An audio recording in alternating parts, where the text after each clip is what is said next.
안녕하세요. 경기도에 살고 있는 30대 여성입니다. 벌써 올해도 마무리가 되어가고 있네요. 여러분은 어떤 한 해 보내셨나요? 저는 참 다사다난한 날들을 보냈습니다. 사실 올해 중 제가 가장 잘한 일이 다름 아닌 이혼이라서 조금 멋쩍기도 합니다. 세상에, 저도 결혼 3개월 만에 이혼 도장을 찍게 되리라고는 꿈에도 몰랐거든요. 남편과는 소개팅으로 처음 만났습니다. 저희는 서로 다른 회사에 다녔지만 건너 아는 사람들이 많았어요. 비슷한 직종에서 근무해서 공통점도 많았죠.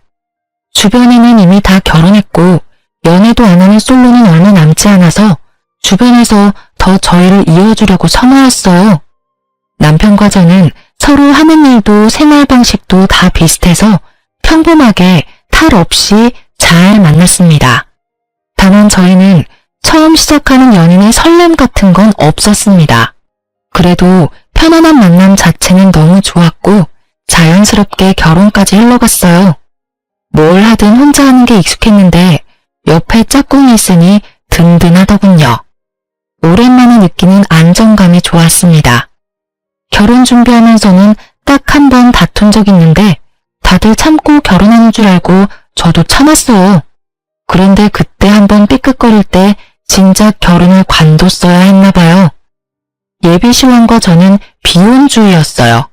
네, 저희는 서로를 만나기 전까지는 결혼 생각이 전혀 없었습니다. 그렇다 보니 예비신랑은 결혼자금에 대해서 따로 저축을 크게 하지는 않았더라고요. 예비신랑은 본가에 살면서 자주 해외여행을 다녔다고 합니다. 그래서 수중에 모은 돈이 별로 없다고 초반에 제게 솔직히 전부 털어놓더군요. 저는 재산은 전혀 개의치 않았습니다. 각자 직업이 있고 돈이야 앞으로 모으면 된다고 생각했거든요. 무엇보다 옆에서 봤을 때 예비신랑의 경제적 관념이나 씀씀이가 나쁘지 않았어요. 그리고 같은 비혼주의라도 저는 재테크랑 부동산에 워낙 관심 많아서 재산이 좀 있었어요.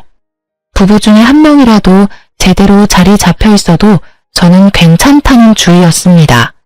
그런데 차라리 이왕 하는 결혼 더 계산적으로 조금 더 따지고 할 걸 나중에 후회했습니다. 저기요, 만약 우리가 결혼한다면 아주 작은 원룸에서 시작해야 할지 몰라. 저번에 말했다시피 나 모은 돈이 많지 않거든. 원룸? 괜찮아. 신혼집은 내가 할 테니까 걱정하지 말고 혼수를 당신 쪽에서 해줘. 집을 자기가 마련한다고? 무슨 돈으로? 자기 저번에 대출도 있다고 하지 않았었나? 신혼집은 어떻게 마련하게? 그리고 아무리 그래도 집은 남자가 해야지. 좀 좁긴 하겠지만 내가 잘 구해볼게. 아니야. 시대가 어느 시대인데. 집 구하는 남자 여자 할 게 뭐가 있어. 그냥 집은 내가 하게 해줘. 나 지금 살고 있는 집 전세라서 돈 묶여있잖아. 그걸로 우리 신혼집 마련하면 돼. 그렇네. 와, 진짜 다행이다. 자기 덕분에 우리 신혼집은 해결이네. 전부 솔직하게 말해줘서 고마워. 나도 처음에는 모양 빠져서 돈 없다고 말하기 좀 부끄러웠어. 그런데 자기가 먼저 나한테 대출 있다고 솔직하게 오픈하는 모습 보고 나도 용기 낸 거야. 우리 둘 앞으로 열심히 일해서 갚아나가자. 그래, 말이라도 고마워. 그렇게 예비신랑은 솔직했고 돈 앞에서 제게 자존심을 부리진 않았어요. 그런데 사람이 좀 선택적으로 솔직하더라고요. 그놈은 정작 중요한 문제를 제게 사실대로 말하지 않았었습니다. 부모님이 이혼하고부터는 할머니 손에서 쭉 자란 저는 아예 부모와 연을 끊고 사는 고아였습니다. 할머니도 돌아가셔서 제게는 이렇다 할 친정 식구가 없었거든요. 하지만 예비시댁에서는 그런 걸로는 문제 삼지는 않더군요. 오히려 그땐 잘 컸다고 제게 칭찬했어요. 장진이한테 들었다. 신혼집은 새애기 너가 해온다고? 네, 아버님, 제가 신혼집 해오고 이 사람이 혼수 마련하기로 했어요. 장진이 넌 아무리 그래도 그렇지. 여자한테 집을 해오게 만들면 어떡해? 사내 녀석이 모양 빠지게. 여보, 좋은 날 또 왜 그래요? 효정아, 너희 시아버지가 벌써부터 며느리를 얼마나 생각하는지 몰라. 글쎄, 집은 본인이 해주겠다고 이렇게나 사말한다. 어머님, 아버님, 저희 좋게 봐주세요. 결혼은 최대한 저의 능력으로 하고 싶어서요. 보셨죠, 아버지? 제가 그렇게 하자고 한 게 아니라 효정이가 그러겠다고 한 거예요. 효정이 정말 마음이 넓고 착하거든요. 그러게, 할머님께서 우리 며느리 참 예쁘고 바르게 잘 키워주셨구나. 살아계셨으면 감사 인사라도 드리는 건데. 그러고 보니 효정이가 마음이 참 쓸쓸하겠구나. 말씀만이라도 감사해요. 참 요즘 보기 드문 참한 며느리감이야. 세아가, 내 아들이 아직은 가진 게 별로 없지만 이제 결혼하면 마음 잡고 살 테니 걱정하지 마라. 너 고생시키며 살 놈은 절대 아니야. 그런데 말이야, 제사 이야기는 우리 상진이한테 들었지? 네? 아, 제사요? 1년에 서너 번 있다고 들었어요. 아니, 서너 번이라니? 어머, 서너 번은 무슨. 상진이 너 효정이한테 지금까지 말 안 했어? 내가 자기한테 서너 번이나 했었나? 아, 기억이 잘 나질 않네. 며느라기 잘 들어라. 난 다른 거 필요 없다.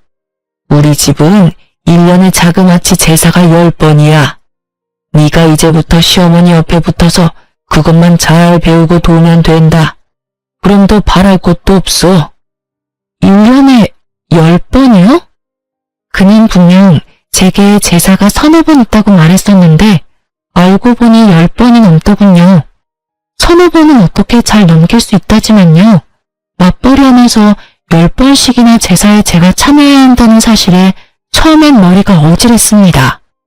당신 왜 제일 중요한 말을 숨겼어? 내가 뭘? 제사 말이야. 1년에 10번은 넘게 하는데 10번 정도는 꼭 내가 도와줘야 한다잖아. 숨기다니 정확하게 말 못해준 것 뿐이지. 숨긴 건 아니야. 그리고 며느리로서 시댁 제사 참여하는 건 당연한 거지. 뭐? 이렇게 중요한 건 나한테 미리 말해줬어야지. 미리 말해줬으면 뭐 결혼 안 한다고 프로포즈 거절이라도 하게. 뭐? 지금 그런 말이 아니잖아. 제사 지내는 거 미디어에서 별일인 양 떠들어대는데 사실 진짜 별거 아니야. 다 같이 준비하는데 힘들 게 뭐 있어? 자기 좀 의외다. 거짓말은 못하는 사람인 줄 알았는데 모든 부분에서 솔직한 건 아니구나. 뭐? 너 은근히 기분 나쁘게 얘기한다. 너야말로 섭섭하게 왜 자꾸 나를 나쁜 사람인 것처럼 말해. 제사가 그렇게 하기 싫어? 설마 너 신혼집 네가 해온다고 제사도 못하겠다 이런 마인드인 거니? 여기서 신혼집 이야기가 왜 나와? 아, 그렇잖아. 신혼집 내가 했어도 네가 이런 식으로 나한테 갑질했을까? 자격지심인 건지 갑질이라는 표현을 쓰면서까지 예비 신랑이 매우 씩씩거리더군요. 여러분이 보기에도 집회오는 조건으로 제가 갑질하는 걸로 보이시나요? 방귀 낀 놈이 섞는다고 저는 너무 어이가 없었습니다. 분명 자기 집 제사 서너 번이고 서로 바깥일하니 신경도 안 써도 된다고 말한 건 본인이었거든요. 갑질이라니 무슨 말도 안 되는 소리를. 당신이 나보고 제사는 신경도 쓰지 말라며. 집을 내가 해오는 것 떠나서 솔직히 말해서 제사 매번은 못 도와드려. 내가 집을 안 해왔어도 내 입장은 똑같아. 우리 각자 얼마나 힘들게 일하는지는 당신이 제일 투명하게 잘 알잖아. 직장 생활하면서 1년 제사 다 챙기기 어려워. 그러니까 당신이 어머님 아버님께 미리 내 입장 제대로 말씀드려. 난 지금 제사도 제사지만 당신이 당연하다는 식으로 구는 게 제일 이해 안 가고 기분 나빠. 처음부터 서너 번이라고 속이지나 말던가. 저는 다른 건 다 참아도 제게 거짓말하는 건 정말 못 참겠더라고요. 예전에 남자친구들과 헤어졌던 이유도 다 거짓말 때문이었거든요. 그런데 예비 신랑이 결혼할 때쯤 그들과 비슷한 모습 보이더라고요. 저는 순간 지금 내가 잘못된 선택을 한 건가 싶었어요. 그 아차하는 순간 멈췄어야 했는데 저는 그만 시부의 설득에 넘어가고 말았습니다. 결혼 앞둔 예비 신부가 싸우고 연락 두절이니 예비 신랑도 애탔겠죠. 시부에게 SOS라도 쳤는지 완전 고지식해 보였던 시부는 엄청 다정하게 저를 다독이더군요. 세아가 네가 얼마나 놀랐으면 상진이한테 연락도 안 하고 숨어버렸니? 저번에 말했듯이 내게 제사는 참 중요해. 하지만 난 제사보다 사람이 더 중요하단다. 설마 너 바깥일 하는 거 알면서도 내가 귀한 며느리 고생시키겠니? 네 시엄마도 똑같은 생각이야. 가르쳐 주려는 마음이지. 부려먹을 생각은 추워도 없다. 네 시아버지 말이 맞아, 아가. 우리가 널 어떻게 부려먹니? 게다가 너 할머님 돌아가시고 제사도 한번 지내본 적 없을 거 아니니? 하나뿐인 핏줄인데 너도 분명 나중에 할머님 제사 챙기고 싶을 거야. 나한테 미리 배운다고 생각하렴. 시부는 제사가 너무 많아서 깜짝 놀랐을 제 마음을 다 안다며 아들놈 혼내주겠다고 저를 편들어줬어요. 제사 이야기는 둘이 상의가 된 일인 줄 알았다고 하더라고요. 그래서 제사 전부 다 도울 필요 없이 딱 1년에 5번만 도와달라더군요. 시모도 옆에서 너무 미안하다고 맞장구 쳤어요. 예비신랑도 뒤늦게나마 용서를 구하고 시부모가 나서서 저를 편들어주니 저는 결국 못 이기는 척 사과를 받아줬습니다. 사실 저희 할머니 독실한 크리스천이라 제가 따로 제사 지낼 일도 없었어요. 하지만 시부모에게 굳이 덧붙이지는 않았습니다. 제사가 1년에 10번 넘게 있는 거 알게 됐지만 그렇게 참고 결혼에 결국 꼴이 냈습니다. 사실 속으로는 5번도 많다고 생각했어요. 그런데 세상에 제사상 한 번 못 차려보고 황당하게 이혼할 줄은 몰랐습니다.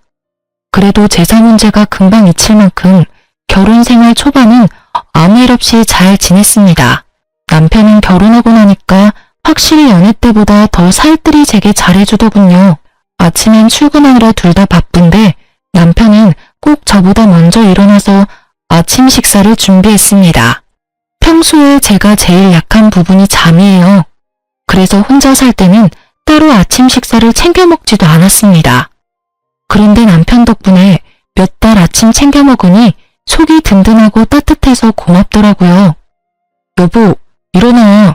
지금 일어나야 같이 밥 먹고 출근할 수 있어. 자기야, 아침인데 고생스럽게 뭘 또 이렇게 많이 차렸어. 엄마가 준 반찬이지 뭐. 내가 한 건 계란 후라이 뿐이야. 맛있게 먹어. 오늘도 화이팅 하자. 고마워. 나도 자기처럼 아침에 일찍 일어나고 싶은데 쉽게 눈이 안 떠져. 자기 원래 아침잠 많잖아. 괜찮아. 아침은 나한테 맡겨. 그때까지만 해도 저는 남편이 차려주는 아침이 그의 사랑이 담긴 배려라고 생각했어요. 저녁은 항상 남편보다 더 일찍 퇴근하는 저 혼자 준비하니까 아침이라도 신경 써서 차려주나 싶었죠. 그런데 그 아침밥은 남편이 미리 세운 계획 중 일부였더군요. 신혼 초 사랑 담긴 순수한 아침밥이 아니라 그건 일종의 뇌물 같은 거였나 봐요. 남편은 점점 숨겨둔 본색을 드러냈습니다. 자기야, 우리 이제 슬슬 통장 합칠까? 어차피 우리 월급도 비슷하게 벌고 네 통장 내 통장 할 거 없이 재산을 슬슬 합쳐야지. 생활비 입금하는 것도 몇 번 하다 보니 별로야. 귀찮게 일일이 다 계산해야 하잖아. 난 은근히 숨 막혀서 이런 건 딱 질색이야. 결혼한 지 얼마 되지 않아서 생활비 어디서 어떻게 쓰일지 잘 모르잖아요. 그래서 달마다 쓴 총 금액을 계산해서 각자 반씩 부담하고 있었습니다. 그렇게 1년 동안 생활 방식을 보고 적정 금액 정해서 생활비 각출하기로 했는데 남편은 갑자기 통장을 합치자더군요. 어차피 계산도 제가 다 하는데 귀찮다면서요. 게다가 저희는 월급이 비슷하지도 않았어요. 남편 월급은 300만 원 언저리고 제 월급은 400만 원이 훌쩍 넘었죠. 비슷한 직종이니까 버는 돈이 너무 차이가 나면 상대방이 민망할까봐 결혼 전에는 제가 비슷하다고 말했었어요. 응? 난 지금도 괜찮은데? 1년 동안은 이렇게 하기로 했잖아. 에이, 그러지 말고 합치자. 당신은 저녁 장보고 난 아침 장보고 그런 것도 더해서 반 나누는 거 솔직히 좀 그래. 그래? 당신이 아침 장을 따로 본 적이 있어? 거의 냉장고에 내가 봐둔 재료 쓰는 줄 알았는데. 그런데 난 결혼했다고 바로 통장 합치는 건 싫어. 합치더라도 몇 년 있다가 합치는 게 낫지 않아? 소비 패턴이 다르고 아직은 한 달에 개인적으로 쓰는 돈이 다르잖아. 아, 일단 당신 뜻이 그렇다면 알겠어. 근데 그렇게 말하니까 좀 서운하다. 응? 난 같이 잘 살아보고 싶어서 말한 건데 당신은 좀 선 긋는 것 같아서 서운해. 선 긋는 게 아니라. 됐다. 그만 얘기하자. 저는 제가 당장 달에 개인적으로 쓰는 돈이 많아서 그렇게 말한 건데 남편은 제가 선을 긋는다고 서운해하더군요. 삐진 남편은 제게 한동안 툴툴거렸습니다. 그래서 저는 좀 더 꼼꼼하게 생활비를 제외하고 각자 한 달에 쓰는 돈들에 대해서 남편과 다시 의논해야겠다고 생각했어요. 각 잡고 이야기하는 것보다 자연스럽게 아침 식사를 같이 준비하면서 얘기를 꺼내는 건 어떨까 싶어 저는 평소보다 일찍 일어났어요. 참 그날따라 눈이 번쩍 떠지더군요. 아침부터 주방에서 사부작거리는 소리가 들려서 곧바로 주방으로 갔습니다. 그런데 생각하지도 못한 남편의 충격적인 대화에 온몸이 굳어버렸습니다. 아, 엄마. 내가 언제까지 이 짓을 해야 해? 나도 아침에 더 자고 싶다고. 아니, 아버지는 왜 이런 걸 시켜서 진짜 별 효과도 없어. 지가 공주야? 보니까 내가 아침 차려주는 걸 당연하게 생각하는 눈치야. 엄마 지금 통장 합치자는 소리에도 저렇게 딱 잘라서 냉정하게 구는데 내가 엄마 아빠 용돈 드리자고 하면 쟤 아주 난리 날 것 같아. 내가 왜 자꾸 눈치를 보면서 살아야 해? 엄마, 두고 봐. 아들이 어떻게든 통장 합칠 테니까. 그러면 이 짓거리도 이제 끝이야. 그 짧은 통화 내용만 들어도 시댁과 남편이 저를 어떻게 생각하는지 짐작이 가더군요. 너무 심장이 두근거려서 일어난 티도 못 내고 다시 안방에 들어갔습니다. 상황 파악하는데 헛웃음이 나오더군요. 제가 결혼한 사람이 그렇게 앞뒤가 다른 사람이라곤 전혀 몰랐습니다. 그러니까 지금 남편이 돈 때문에 제게 아침 차려주는 쇼를 하고 있었다는 거잖아요. 저는 방에서 혼자 아무리 마음을 가다듬어도 시댁과 남편이 하는 연극에 제가 낀 느낌을 지울 수가 없었습니다. 조금 시간이 흐르자 남편은 평소처럼 다정하게 깨우러 들어오더군요. 여보, 이제 일어나야지. 같이 아침 먹자. 내가 여보 좋아하는 프렌치 토스트 준비했어. 식탁에 앉으니 그 많은 아침 식사가 그런 의도로 준비된 거였다는 걸 다시 곱씹게 되더군요. 내가 요 며칠 퉁명스럽게 해서 미안해. 난 잘 살아보려고 말 꺼낸 거였는데 당신이 딱 잘라 거절하니까 좀 서운하더라. 화해의 의미로 내가 준비한 거니까 많이 먹어. 안 먹고 뭐해? 미안한데 나 속이 좀 메스꺼워서. 어? 힘들게 준비했는데. 그러지 말고 한 입만 먹어봐. 빈속이라 메스꺼운 걸 수도 있잖아. 미안, 도저히 못 먹겠어.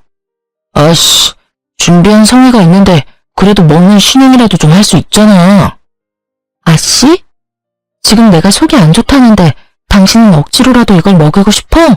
먼저 괜찮냐고 물어보는 게 먼저 아니야? 아, 깜짝이야. 왜 갑자기 소리를 질러? 서운해서 그랬지. 괜찮아? 뭐 어제 먹은 저녁이 체한 건가? 뭐 말만 하면 서운하대. 아침은 됐고 그럼 통장 이야기는 다시 하자. 통장? 뭐야, 당신 내 말대로 해주게? 저는 통장 이야기에 너무 티나게 화색이 도는 남편님을 보고 속이 뒤집어졌습니다. 일단은 내색을 하지 않고 물었죠. 당신 정확히 달에 통장에 찍히는 금액이 얼마야? 서로 그것부터 정확히 하자. 자, 이것 봐. 난 투명하게 공개할 수 있어. 남편 실수령에게 찍힌 통장 내역을 보니 정확히 300만 원이 조금 안 되더군요. 저는 헛웃음을 지으며 제 월급을 공개했어요. 그때는 통장을 합치려는 생각보다 남편이 어떻게 나오는지 보려고 한 거였죠. 뭐야? 세금 떼고도 400만 원이 훨씬 넘네? 월급이 나랑 100만 원 넘게 차이 나잖아. 내가 훨씬 더 많이 버네. 언제는 비슷하게 번다며. 당신 몰랐는데 진짜 좀 치사하다.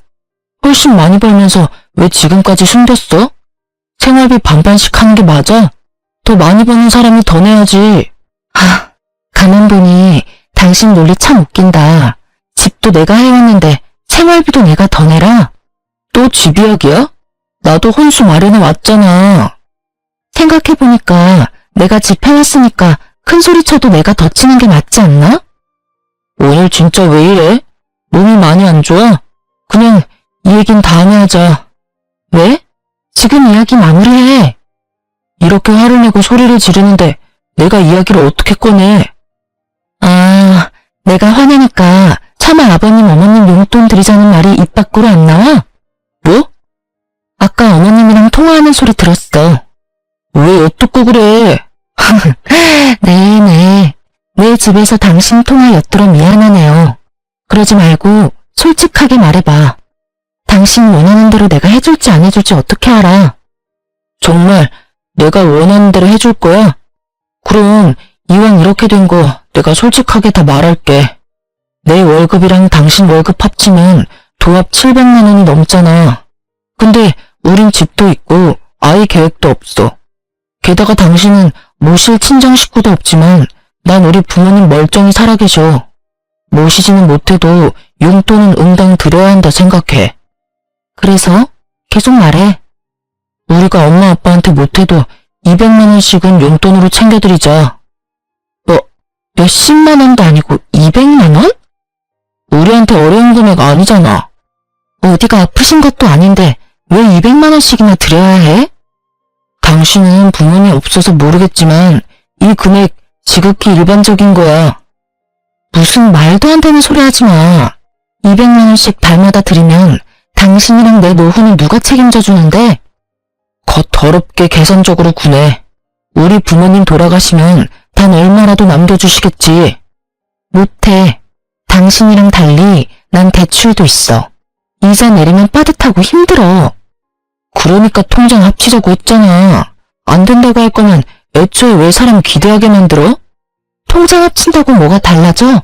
내 대출 이자만 250만 원이야.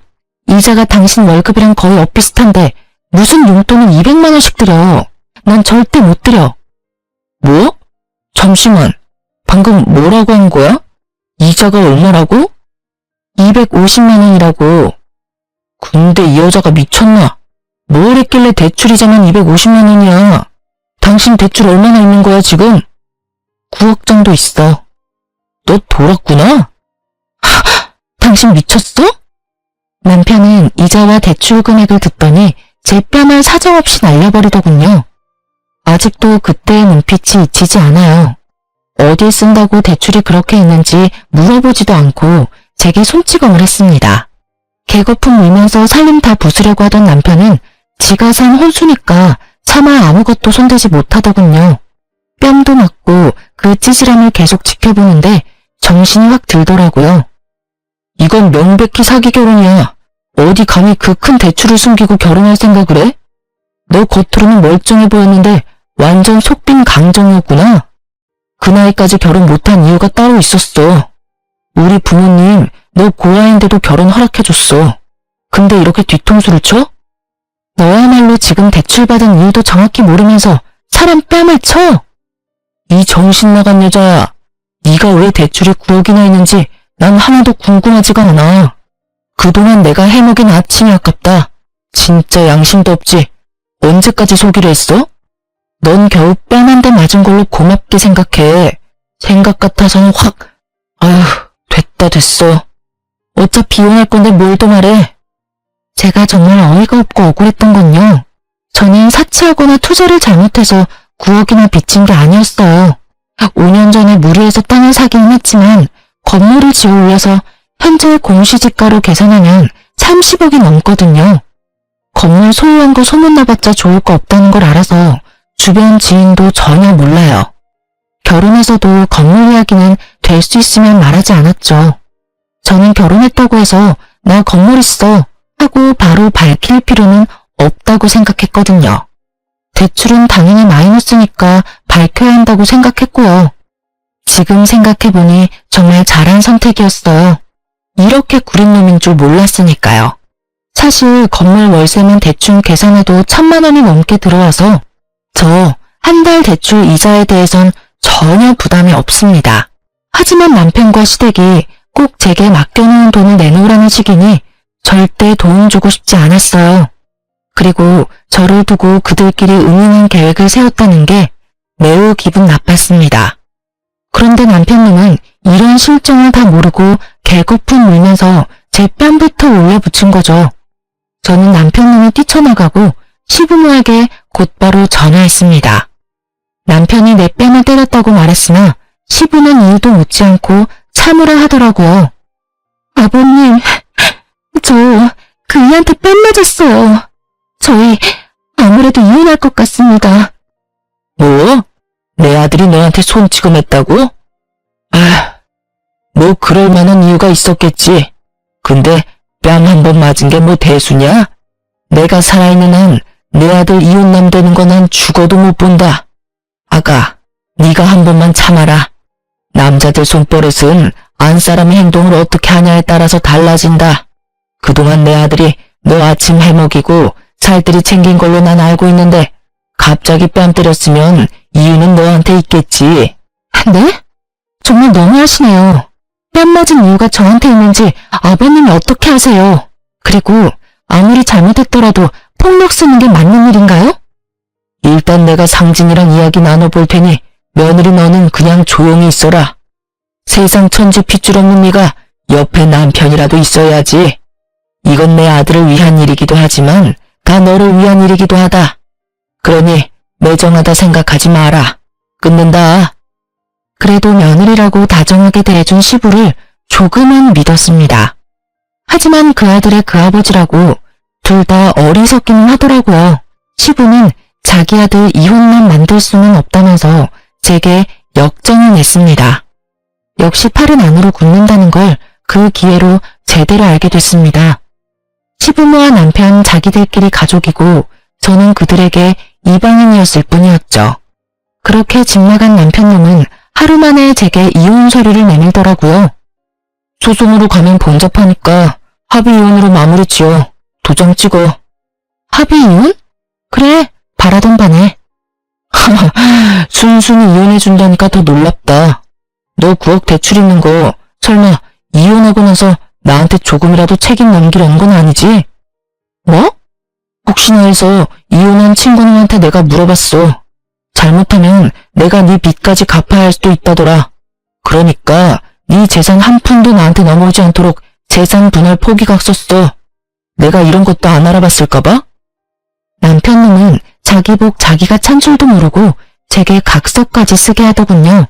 하마터면 저도 놓칠 뻔한 부분이었는데 오히려 정말 고마웠습니다. 하나는 알고 열은 모르니 남편의 그 멍청함에 많이 웃기는 했어요. 일반적으로 대출도 재산이 꽤 있는 사람이 받는 거잖아요. 제가 그만큼의 대출을 어떻게 받았고 또 어디에 썼는지 끝까지 물어보지 않더라고요. 그래, 너 잘났다. 근데 너 나랑 이혼하면 나중에 후회할걸? 후회는 무슨? 너 지금 우리 아빠 믿고 그러는 거냐? 내 걱정하지 마. 아버지 너 대출 9억이나 있는 거 알고 완전 개거품 무셨어. 여기까지 같이 온다는 거 내가 겨우겨우 말려서 너 오늘 목숨 건진 거라고. 이제 진짜 끝이니까 구질구질하게 붙잡지 마라. 깔끔하게 합의 이혼하면 돼. 그래? 근데 깔끔하지 않은데? 뭐? 저는 깔끔하게 이혼해주려고 냉장고에서 대파 한 단을 꺼내 그놈 뺨을 두들겨 팼습니다. 어이! 이게 무슨 짓이야? 너도 그때 야무지게 내 뺨 날렸잖아. 나도 깔끔하게 이혼하려면 내가 받은 건 돌려줘야지. 왜?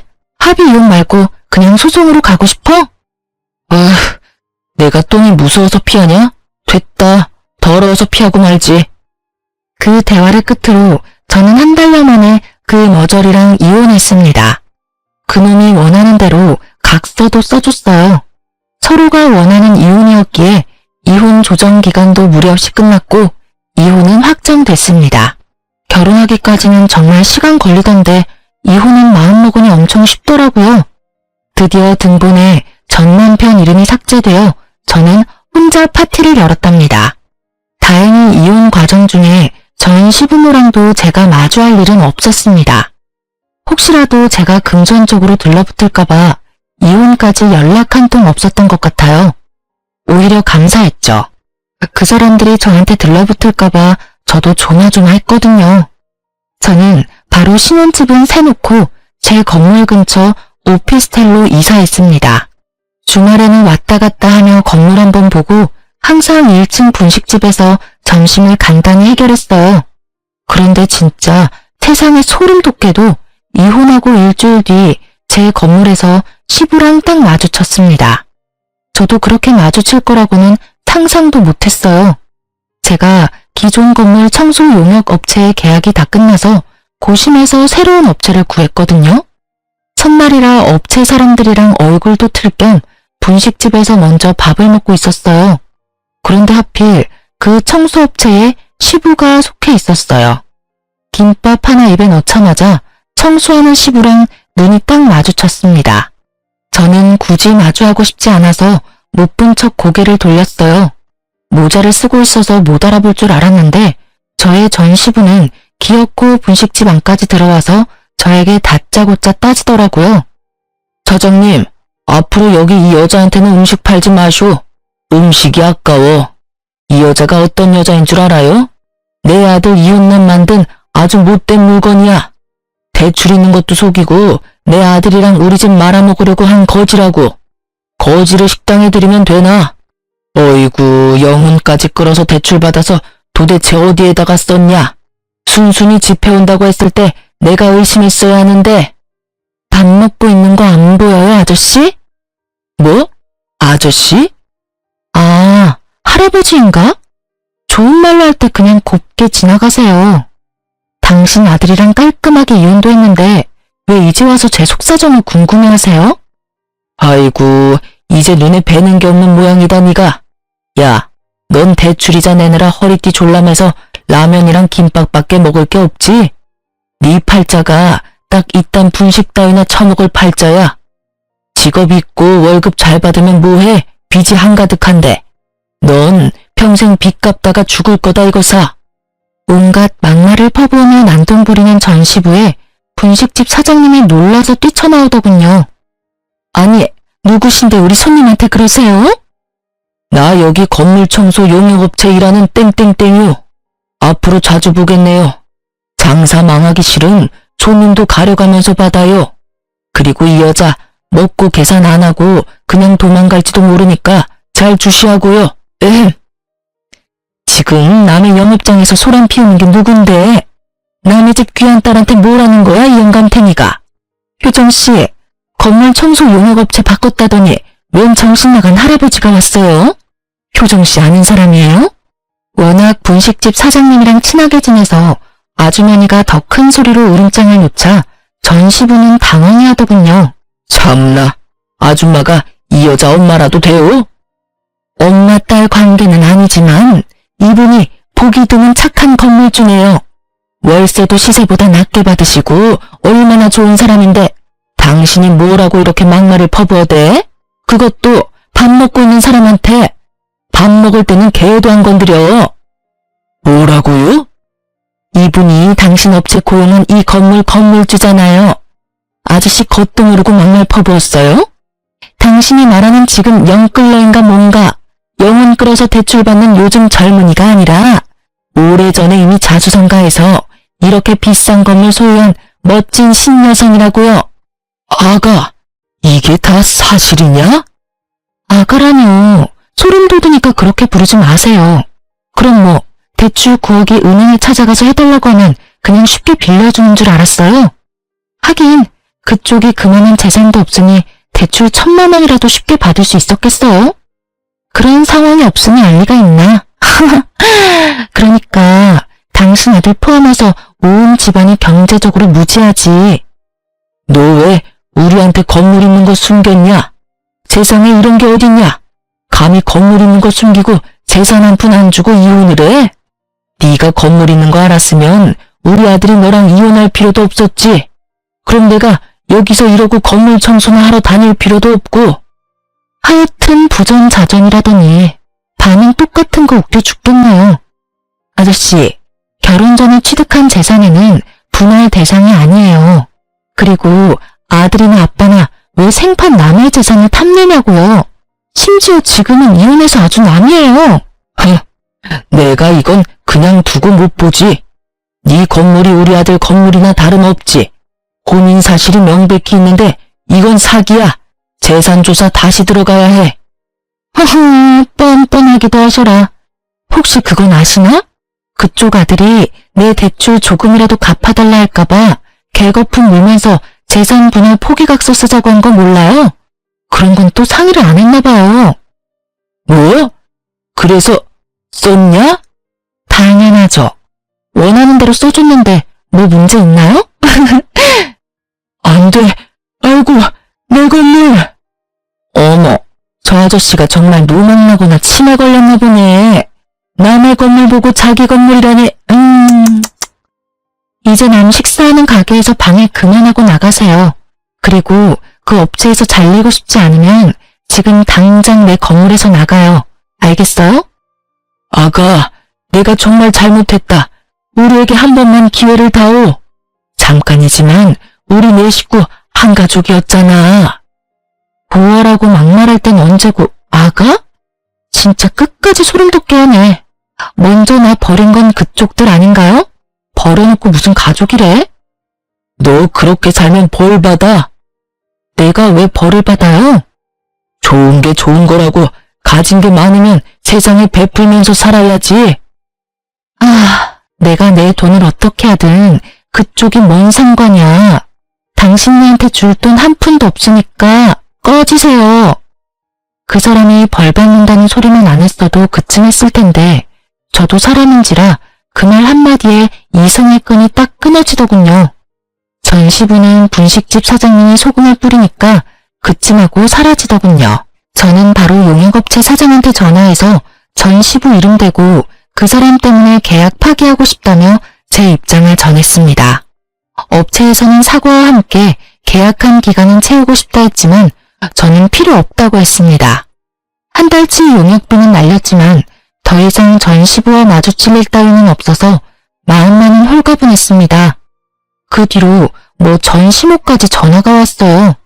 이혼 후 굳이 번호 안 바꿨었는데 그 일 있고 나서 바꿨습니다. 저를 붙잡고 애원하고 뭐 비슷했죠.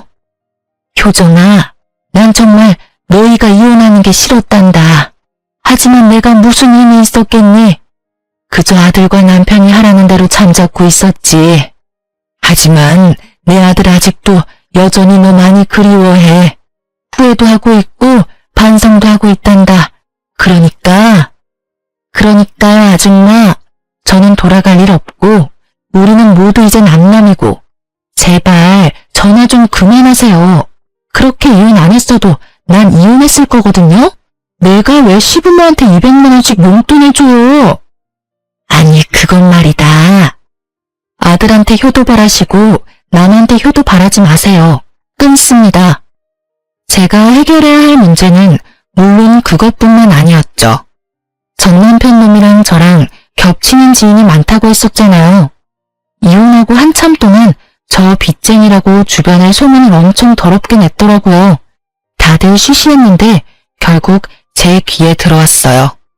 그 덕에 저는 어쩔 수 없이 주변 사람들한테 건물주라는 걸 오픈했습니다. 다들 그럼 그렇지 하고 저를 두둔했고 전 남편이 한심하고 어리석었다 욕하더군요. 전 남편도 제가 건물주라는 걸 시부모와 주변 사람들에게 뒤늦게 전해 듣고 술 먹고 저를 한번 붙잡으러 오긴 했습니다.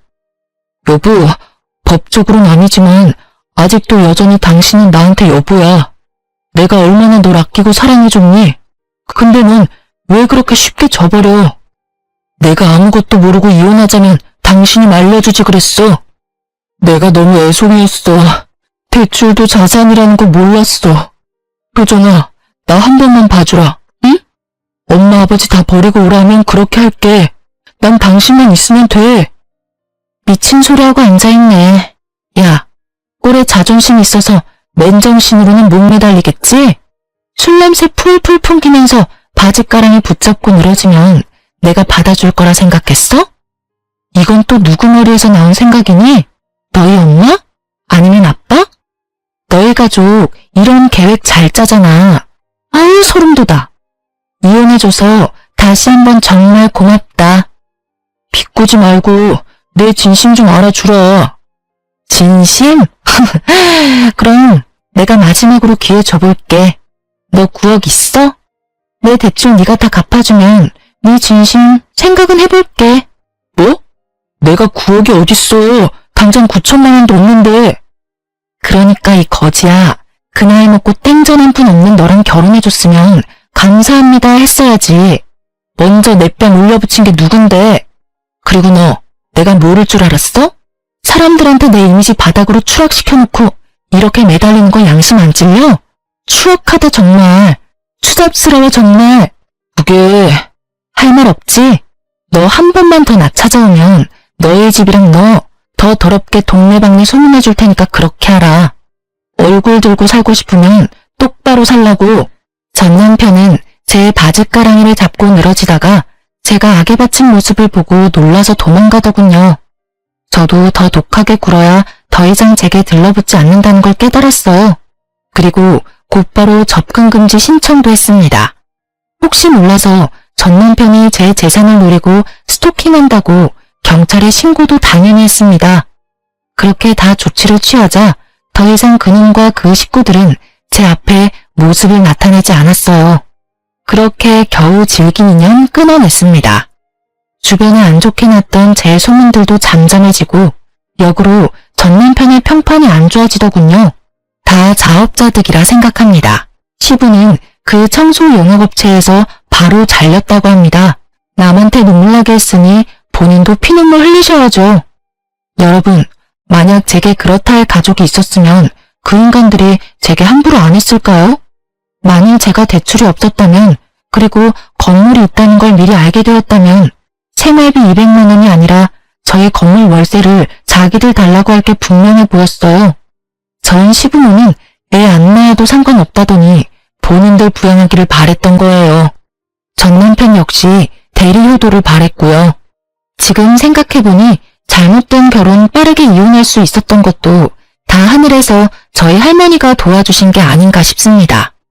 저는 겉으로는 아무렇지 않은 척하고 센 척했지만 이혼의 아픔은 꽤 길었습니다. 내가 모자라고 세상에 피부치 없어서 이런 서름 겪는 거란 생각도 들더군요. 건물이 있어도 월세가 들어와도 제 편이 없다는 사실에 마음은 허했습니다. 언젠가 저도 진짜 짝을 만날 수 있을까요? 이제 함부로 사람을 못 믿겠습니다.